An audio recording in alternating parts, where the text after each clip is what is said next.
Maebh O Regan works in the Art and Design, Royal College of Art and Design in Dublin, and our interest is in contemporary Irish studio. You're going to do a quick short presentation, and then we're going to open it up and discuss the work. This is a new collection of work by the artist Bernie Masterson, and it comes in 3 parts, and I'm going to play you the audio-visual part first, which is the last part, and then I'll explain how the work came about and what exactly it entails.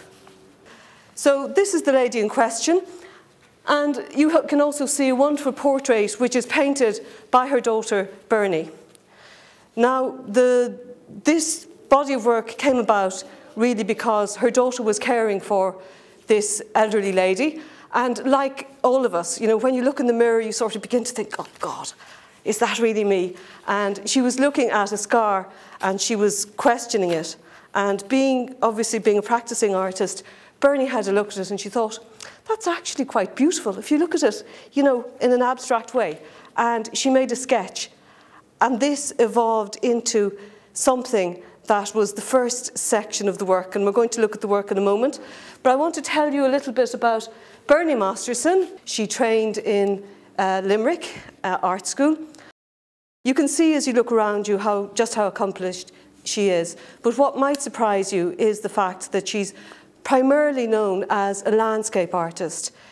She interprets the landscape, and this is one of her pieces. It was exhibited last year in 2010.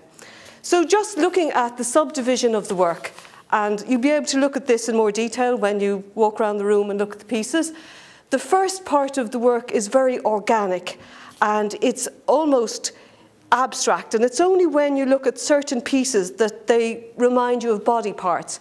But if you came in and saw part 1 of the work, you would very likely think that they're beautiful organic pieces and not really take the ideas a little bit further. The second part is very filmic, and these deal with the post-mortem. The first part we can say is collaborative, because her mother was a very sparky individual and she was delighted to participate in this, documenting various areas in her own flesh.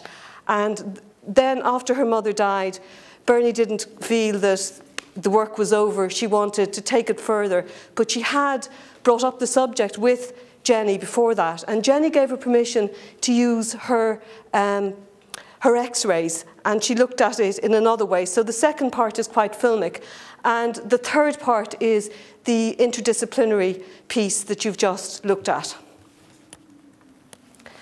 So looking at the first one, you'll notice that a lot of the names, I think naming pictures is very important. Some artists, you know, this is a total cop-out, you know, they sort of say Untitled 1, Untitled 57, and, you know, that might sound very cool, but actually when you're trying to establish what picture they're referring to, it's very useful to have a name or a title. And I think that putting a correct title gives you an insight into the mindset of the artist. And when you look at the first set of images here, we can see that she's looking at the landscape of the skin to a certain extent, and she's applying the ideas that she would apply to the landscape. These are oil and canvas, and they're quite small in scale. As you can see, they're 35 inches square. She doesn't place them in the center of the canvas. She places the image almost as if it's a medical slide. There's that aspect to it as well. But I just thought that this particular image of the flesh here, if you compare it to, say, the bark of a tree, you get this lovely lyrical approach to it. And the second piece is Threshold, and this is looking at an injury. And even if we look at the palms of our hands, or if we look at any area of the skin in detail, you can see similar lines are drawn, and I'm comparing it here with a leaf.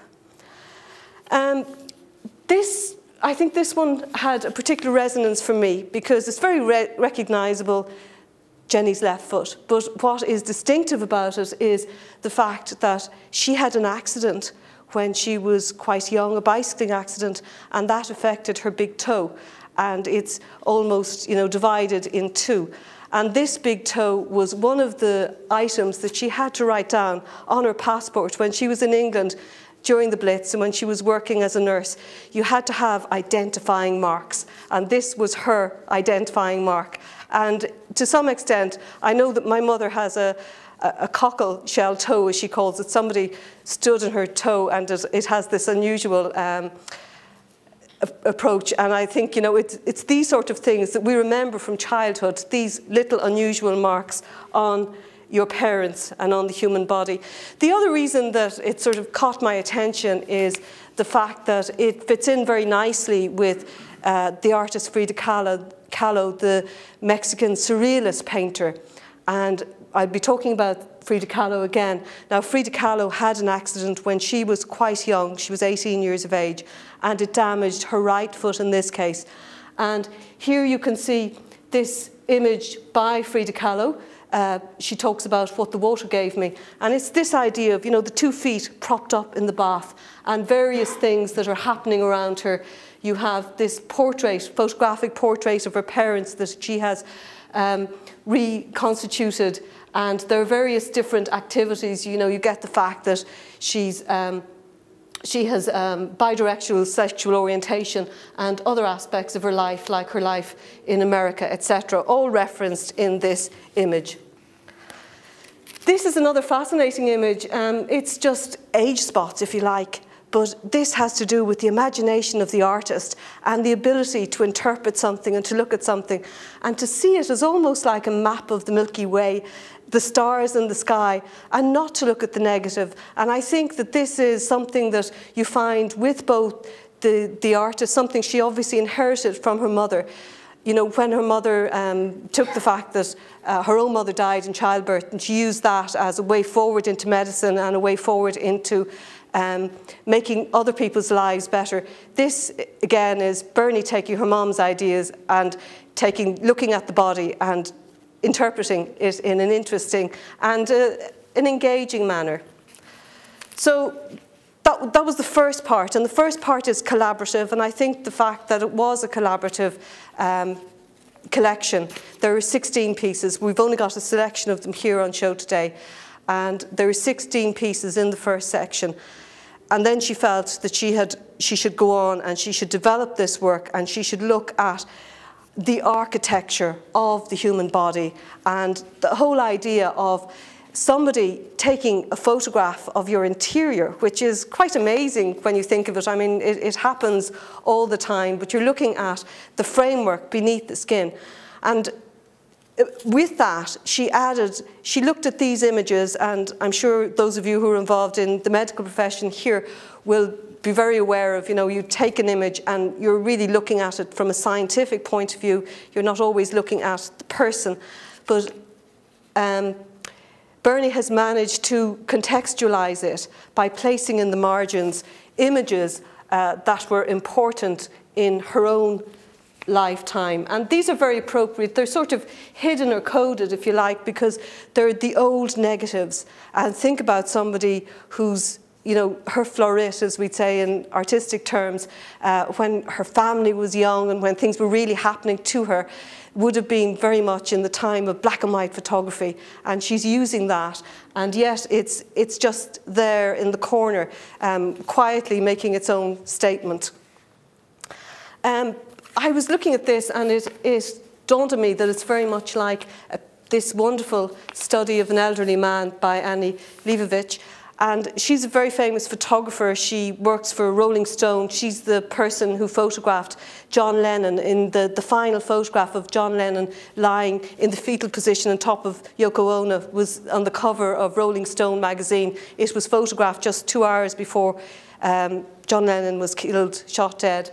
But I thought that it made a nice parallel with this piece as well. And she looked at, you know, CAT scans and the interior working of the human body. And here we have a pin. This is a medical intervention, and it looks so intrusive, really. I know it acted as a very important support, and it was a life-giving and life-changing event, but when you look at the delicacy of the framework and the depth, I think she's managed to achieve great depth in the images themselves. And then you've got this intrusive intervention, yet a wonderful intervention into the body. And this is another parallel which has little pictures that you have to look at in detail to see them more clearly.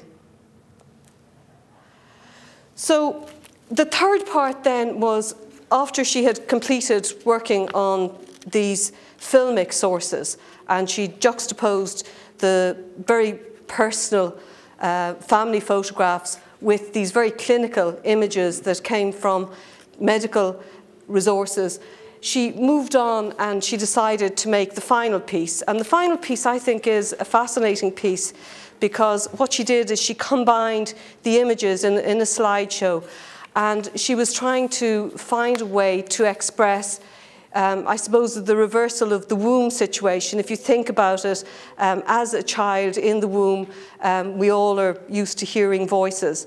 And in order to do this, she put in that layered voice to echo that. And to some extent, it's like she's trying to forge an umbilical cord, and she's going back into the genetic memory, and she does this through the layering of the human voice. And it's a little bit like role reversal. The mom is there with the baby in the womb, and now the mom has moved on to another spiritual dimension, and she is still connecting.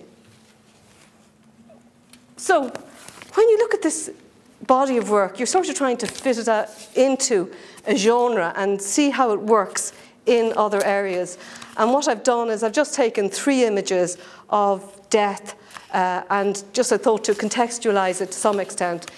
This is one of the most powerful images that I have seen in relation to death, and it comes from the French Revolution, basically. The artist is Jacques-Louis David, and David was from an aristocratic background. A defining feature in his life was the fact that his father was shot dead in a duel when he was 9 years of age, and that seemed to characterize how he was going to go forward. Even though we have the victim lying there very much like the Christ in the Pieta. In the background, in reality, the bathtub was set against classical columns, and you had wallpaper with trellising and little birds in it and things like that. But of course you had to edit all those things out, make it very dramatic. And one of the things when you see this picture is the chiaroscuro, this light and shade and the drama of the piece. And it is a very chilling piece. And that, I think, is one of the first images of death that I think comes to mind whenever I think about it, apart from all the religious imagery. Another artist that's famous for her images of death is, of course, the Mexican surrealist painter Frida Kahlo. And the final piece in relation to death that I'm going to look at today is this piece here. And this relates to Brian O'Doherty. Brian O'Doherty was a medical man. He was born in Roscommon in 1934. He attended Trinity College. He gained his degree in medicine in 1952.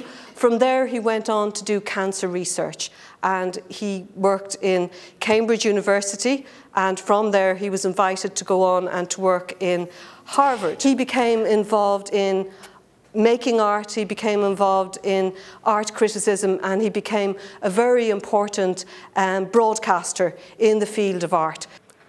So just to finish up, I thought that I would give you just a note on the title of the work, because I think it's a very interesting choice of words, drawing on the body, but it has a huge resonance for people involved in the history of art in particular, because drawing the human body was an enormous part of art practice. The final slide really shows you how this is all reversed, and this is a very exciting new time, and especially from an Irish perspective. So I think when you look at this collection, I think it does challenge our perceptions on a universal issue. And Bernie Masterson is somebody who is famed for her work of documenting the landscape, and in this case, I think that she has successfully documented the human heart. Thank you.